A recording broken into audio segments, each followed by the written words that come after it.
लहरों से डरकर नौका पार नहीं होती और कोशिश करने वालों की कभी हार नहीं होती। कहते हैं कि अगर मन में हौसला है, जज्बा है, जुनून है तो बड़ी से बड़ी मुश्किलों को आसान बनाया जा सकता है। और ऐसे ही हौसले, जोश और जुनून की कहानियों का नाम है गुड न्यूज, जहां पर आपके लिए लेकर आते हैं आम लोगों की खास कहानियां। ऐसी कहानियां जो आपको प्रेरणा देती हैं, जोश देती हैं, कुछ कर गुजरने का जज्बा देती हैं। नमस्कार, मैं श्री और आप देख रहे हैं गुड न्यूज। झारखंड अपने खूबसूरत रंगों और प्राकृतिक नजारों के लिए जाना जाता है। यहाँ की पहाड़ियाँ, झरने, जंगल और संस्कृति सदियों से लोगों को आकर्षित करते रहे हैं। अपनी प्राकृतिक सुंदरता के साथ झारखंड विकास के मामले में भी नई ऊंचाइयों को छू रहा है। रोज नई योजनाएं आ रही हैं, या कह लें तो विकास की गंगोत्री सी बह निकली है। एक तरफ जहां 4 लेन सड़कों का विकास हो रहा है, वहीं दूसरी तरफ गांव और शहरों का सौंदर्यीकरण भी तेजी से हो रहा है। आज हम झारखंड की कुछ ऐसी ही तस्वीर आपको दिखा रहे हैं जो नए झारखंड को बयां करती है।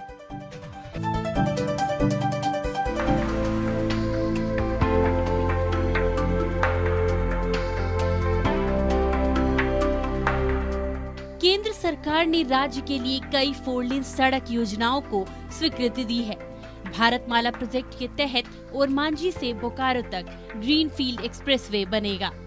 वहीं संबलपुर रांची एक्सप्रेसवे को भी स्वीकृति दी गई है। इसके अलावा NH 33 पर विकास से लेकर टाटीसिलवे होते हुए रामपुर तक की 4 लेन सड़क का काम भी 3 महीने में पूरा होने की उम्मीद है। जल्द ही इन योजनाओं पर काम शुरू होगा। इसके साथ ही कुछ अन्य सड़कों पर भी काम चल रहा है।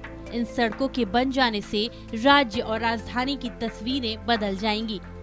पहली बार राज्य में ग्रीनफील्ड सड़कें बनने जा रही हैं। इनके बनने से ट्रांसपोर्टिंग बेहतर होंगी और व्यापार भी बढ़ेगा, समय की भी बचत होगी।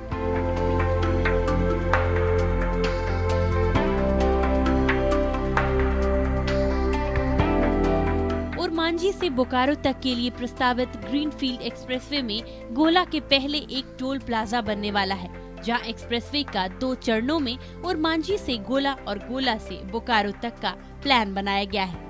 केंद्र सरकार के भारतमाला प्रोजेक्ट के तहत इस योजना को स्वीकृति दी गई है। इसके क्रियान्वयन को लेकर राज्य स्तर पर NHI झारखंड के मुख्य महाप्रबंधक SK मिश्र लगे हुए हैं। फिलहाल ओरमांझी के निकट शेख भिखारी की ओर से सिकिदिरी होते हुए गोला की ओर सड़क निकलती है, लेकिन एक्सप्रेसवे इससे करीब 4 किलोमीटर आगे से निकलेगी, जो सीधे गोला होते हुए बोकारो तक जाएगी। यह पूरी तरह से नई सड़क होगी। गोला के पहले एक रेलवे ओवरब्रिज का निर्माण कराया जाएगा। ओरमांझी से गोला तक 27.8 किलोमीटर के हिस्से में एक बड़ा पुल का निर्माण कराना है। इसके साथ ही 7 अन्य पुलों का निर्माण कराना होगा। इसका प्रस्ताव तैयार हो गया है। पूरा प्रोजेक्ट करीब 60 किलोमीटर लंबा है।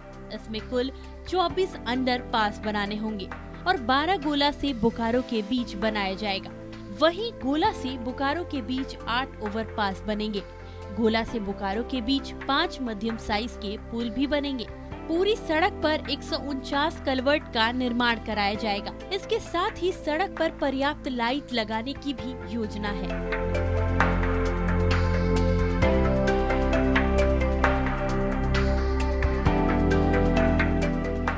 संबलपुर रांची एक्सप्रेसवे के तहत उड़ीसा में लिट्टीबेड़ा से शुरू होकर खूंटी के इलाके से होकर सड़क रांची में रिंग रोड पर मिलेगी। यह भी ग्रीनफील्ड प्रोजेक्ट होगा। इसकी लंबाई 146.2 किलोमीटर होगी। इस सड़क पर कम से कम घुमाव हो, इसलिए खेतों से होते हुए नई सड़क निकाली जाएगी। इस सड़क को 4 और 6 लेन बनाने की योजना की गई है। इस सड़क के बन जाने से उड़ीसा से रांची आना आसान हो जाएगा और समय भी कम लगेगा। NH 33 पर विकास से लेकर टाटीसिलवे होते हुए रामपुर तक की 4 लेन सड़क का काम भी 3 महीने में पूरा होने की उम्मीद है। कंपनी को 10 दिसंबर तक का लक्ष्य दिया गया है। वहीं रांची रिंग रोड फेज 1 और 2 का हिस्सा है। इस सड़क के बन जाने से राजधानी का ट्रैफिक बोझ काफी कम हो जाएगा। रांची रिंग पूरी तरह तैयार हो जाएगा। इसके बाद भारी वाहन शहर के अंदर प्रवेश नहीं कर सकेंगे, रिंग रोड से होकर बाहर निकल जाएंगे।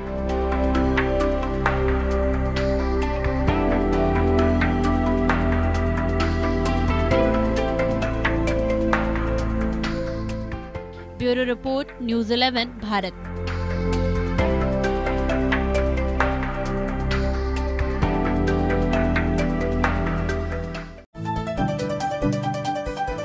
धनबाद जिले के बलियापुर की रहने वाली 3 बेटियां क्रिकेट अंडर 19 में खेलेंगी। तीनों बेटियां कोयला की राजधानी कहे जाने वाली धनबाद की रहने वाली हैं। इन तीनों बेटियों को एक क्रिकेट कोच निःशुल्क प्रशिक्षण दे रहे हैं। देखिए धनबाद से हमारी ये रिपोर्ट। कोई तो चल जिद फड़िए, तू बेतरिए या मरिए, हाय कोई तो चल जिद फड़िए, तू बेतरिए या मरिए। शक दे हो शक दे इंडिया, शक दे हो शक दे इंडिया, शक दे हो शक दे इंडिया, शक दे हो शक दे इंडिया। आज के समाज में भी कुछ लोग लड़कियों को एक बोझ मानते हैं, लेकिन धनबाद जिले के एक सुदूर गांव बलियापुर के ग्रामीण इलाके की 3 युवतियों के पिता ने अपनी बेटियों को क्रिकेट के लिए प्रेरित किया और आज उनका चयन क्रिकेट के अंडर 19 के लिए हुआ है। अच्छा खेल रहा है, नाम रोशन कर रहा है जगत का, दुनिया का। मेरा नहीं अकेले, सबके लिए। जैसे मेरा बेटी आगे बढ़े वही हमको उम्मीद है। आज जैसे मेरा बेटी इंडिया खेले तो और उम्मीद अच्छा है। गांव का आदमी बहुत कुछ हंस रहा था, बोला कि जी तेरा बेटी की खेल पाएगा। हम बोला देखो हम तो कोशिश कर रहा है, मेरा बेटी यदि खेल पाएगा तो बहुत आनंद का बात है। क्रिकेट की दुनिया में नाम करती इन बेटियों के घर की माली स्थिति बहुत खराब है। किसी की मां कोयले भट्टे में काम करती है तो किसी के पिता कृषि के क्षेत्र में मेहनत कर रहे हैं। हम लोग बहुत ही कठिन स्थिति में गुजरे हैं और मतलब पापा का मतलब ज़्यादा ठीक से काम नहीं होता है और दीदी लोग फिर भी खेलने जाती है और अभी दीदी लोग स्टेट टीम में पहुँची है तो बहुत खुशी होता है। बहुत खुशी है जी। क्या कुछ मांग करेंगे सरकार से? सरकार से मांग यही करेंगे कि दो नौकरियों में। यह तीनों युवतियां अपने घर से 15 किलोमीटर दूर साइकिल से चलकर अपने कोच के साथ प्रैक्टिस करती हैं। सबसे बड़ी बात है कि लड़की लोगों को खिलाना ग्रामीण क्षेत्र में बहुत पिछड़ा हुआ एरिया है। बलियापुर ज़्यादा डेवलप नहीं किया है और इस क्षेत्र में लड़की लोगों को खिलाना बहुत टफ है। 19 स्टेट टीम में जो नागपुर में होने वाली है, 28 तारीख से मैच है। बच्ची लोग काफ़ी मेहनती है, इसमें से 3 बच्ची ऐसी है कि कभी भी इंडिया टीम में खेल सकती है। उनका सपना पूरा करने के लिए हम लगे हुए हैं और हमको उम्मीद है कि उनका सपना पूरा करेंगे और अपना खुद भी सपना पूरा करेंगे। यह तीनों युवतियां गरीबी के बीच रहकर अपनी कड़ी मेहनत से मंजिल की ओर बढ़ रही हैं, जिसमें कोच श्रीराम दुबे का भी अहम भूमिका है। न्यूज़ 11 भारत भी इन खिलाड़ियों का अच्छा प्रदर्शन के लिए कामना करता है।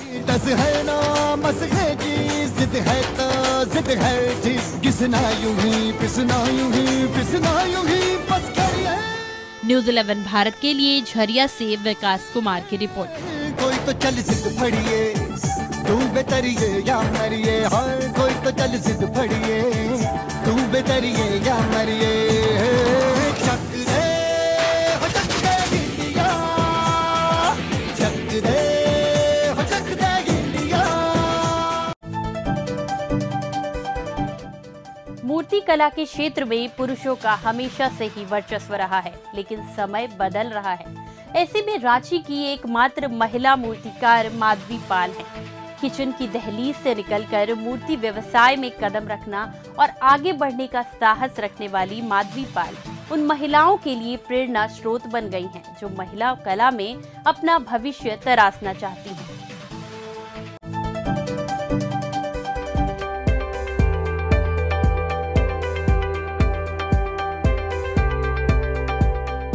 हाथों में हुनर हो और मूर्ति कला से प्रेम हो तो मिट्टी से अलग अलग देवी देवताओं की मूर्ति बनाई जा सकती है।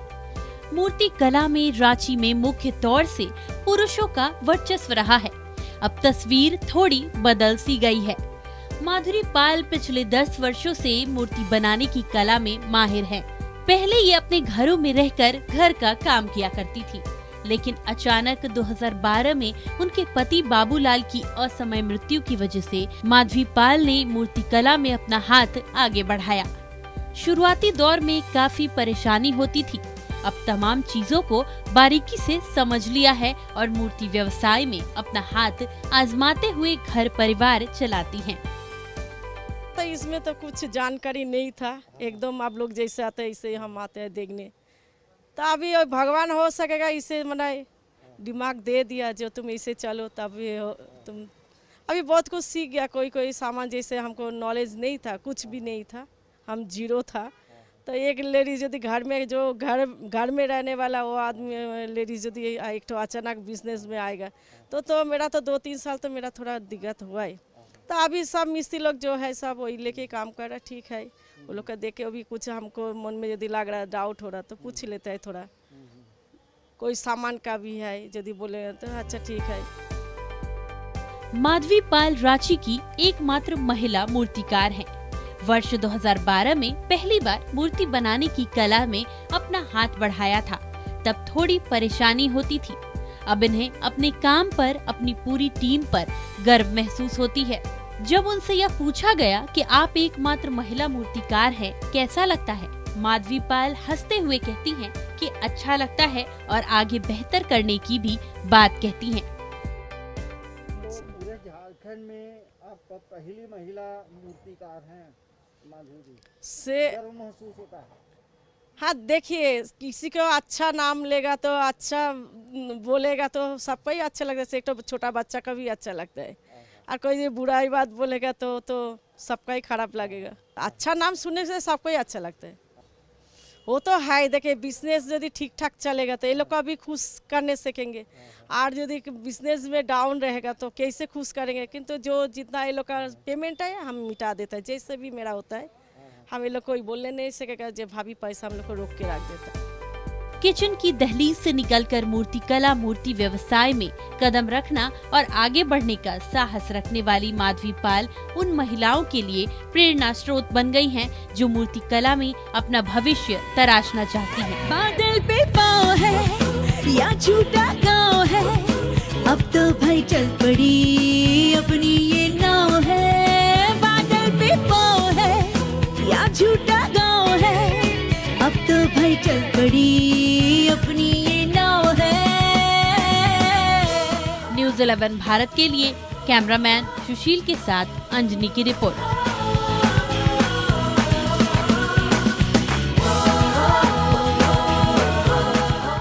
त्रिकुट पहाड़ देवघर के रोमांचक पर्यटन स्थलों में से एक है, लेकिन कुछ सालों से पर्यटन स्थल के साथ यहाँ की औषधियाँ काफी पॉपुलर हैं।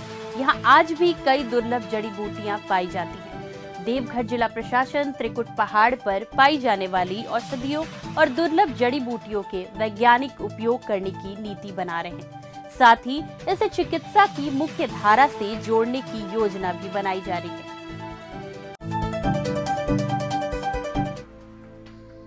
त्रिकुट पहाड़ देवघर से महज 15 किलोमीटर दूर है। यहाँ काफी संख्या में पर्यटक घूमने आते हैं, क्योंकि एक तो ये पर्यटन स्थल है, दूसरी ओर यहाँ कई दुर्लभ औषधियाँ भी मिल जाती हैं। अधिकांश जड़ी बूटियाँ और औषधीय पौधे अब नष्ट होने लगे हैं।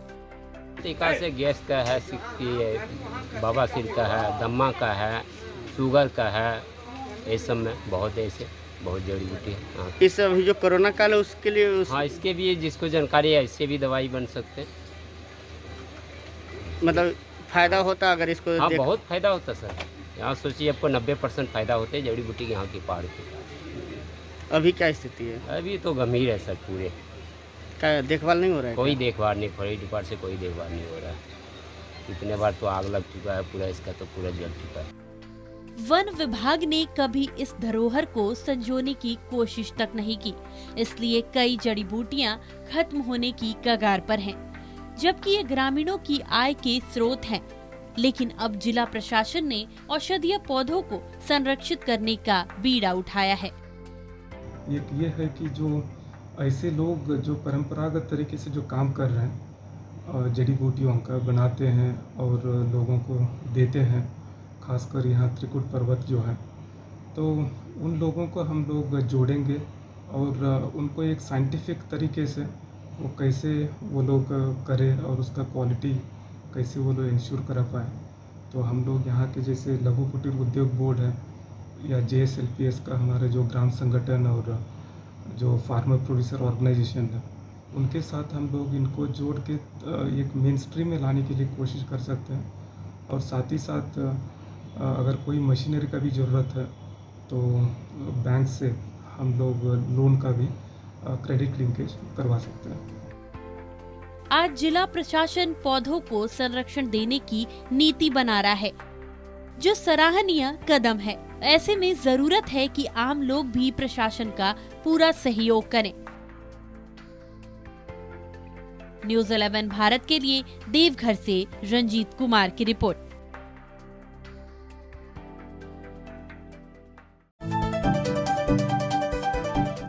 झारखंड में 2 नई सोने की खदानें मिली हैं। दोनों खदानें सरायकेला जिले के बीतीपुर और रामपुर में मिली हैं। राज्य में कुल 5 खदानों की पहचान की गई है, जिनमें से 2 लौह अयस्क की खदान है और 1 पोटाश की खदान, जो गढ़वा जिले में है। देखिए हमारी ये विशेष रिपोर्ट।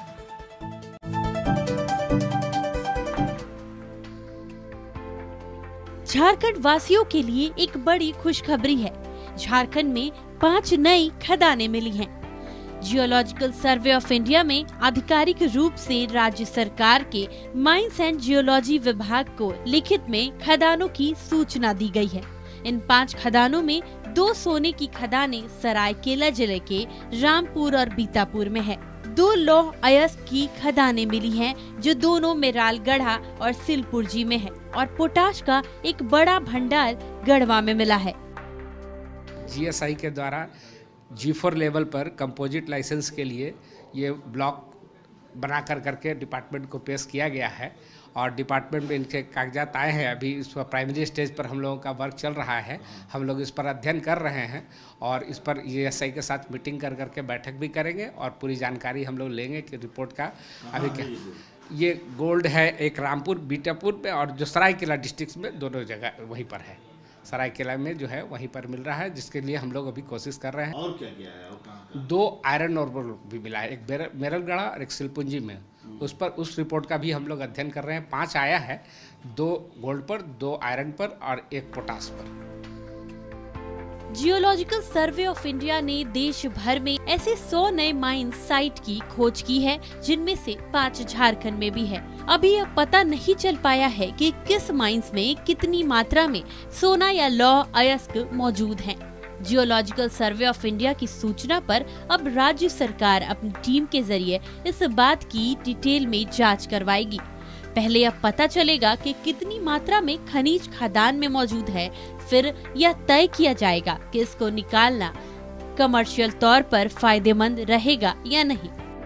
हाँ, ये अभी G4 लेवल का ही आया है हम लोगों के पास और इसमें और क्या काम हो सकता है, अगर इसमें है ऐसा, अगर मान लिया जाए जानकारी मिल गई कि अच्छा है और पूरे रिपोर्ट को उनसे ले करके पूरा अध्ययन किया जाएगा, उसके बाद ही फिर हम लोग इस पर आगे कितना जाएं नहीं जाएं उस पर हम लोग चर्चा। पहले ही झारखंड में हर प्रकार के मिनरल्स मौजूद हैं। यूरेनियम से लेकर पोटाश, सोने से लेकर अभद्र तक झारखंड की धरती के अंदर बेपनाह रत्नों की दौलत मौजूद है। जरूरत इस बात की है कि यहाँ की खदानों और खनन का फायदा यहाँ की जनता को भी ठीक ढंग से मिले। न्यूज़ 11 भारत के लिए कैमरामैन राजा के साथ शहनवाज अख्तर की रिपोर्ट।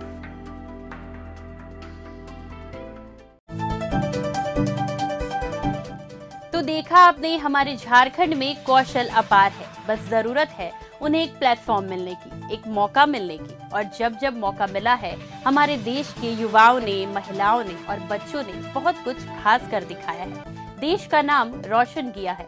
ऐसी तमाम खबरें हम समेट कर आपके लिए ले आते हैं कि कौन से आम लोग हैं जो क्या कुछ खास कर रहे हैं। इसलिए आपसे भी उम्मीद है कि आप भी कुछ अच्छा करते रहिए, कुछ खास करिए और लोगों के लिए प्रेरणा बनने की कोशिश कीजिए। मिलते हैं अगले एपिसोड के साथ। नमस्कार। खबरों में बने रहने के लिए देखते रहिए न्यूज़ 11 भारत।